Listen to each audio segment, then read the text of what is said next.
Планираните разговори меѓу Русија и Украина во Истанбул се одложени за втората половина од денот на иницијатива на турската страна.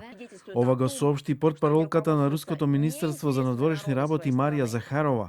Хотя какую еще страну Санду? Како што е речено во повеќе наврати, руската страна е подготвена за сериозни преговори, а делегацијата на Русија пристигна во Истанбул и е подготвена за сериозна работа.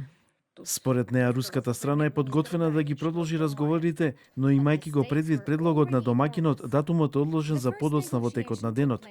Моментално нема официјални информации за новиот термин за почеток на преговорите. Се очекува украинскиот претседател Володимир Зеленски да донесе одлука за тоа дали да учествува во разговорите по средбата со турскиот претседател Реджеп Тајип Ердоган. Украина е во контакт со делегацијата на Соединетите Американски држави во врска со разговорите со Русија, изјави украинскиот претседател откако пристигна во Анкара.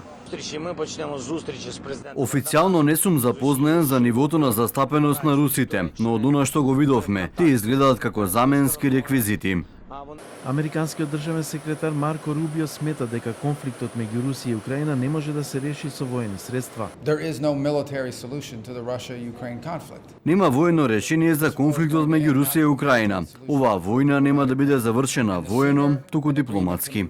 За денеска во Истанбул се закажани преговори меѓу делегациите на Русија и на Украина за прекин на огнот, чиј датум на почеток не е прецизиран, а кој беа организирани по предлог на рускиот претседател Владимир Путин. Иако во медиумите се шпекулираше дека Путин можеби лично ќе присуствува на преговорите, тој доцна синоќа објави дека руската делегација ќе вклучува помошници и заменик министри, а ќе ја предводи неговиот советник Владимир Медински.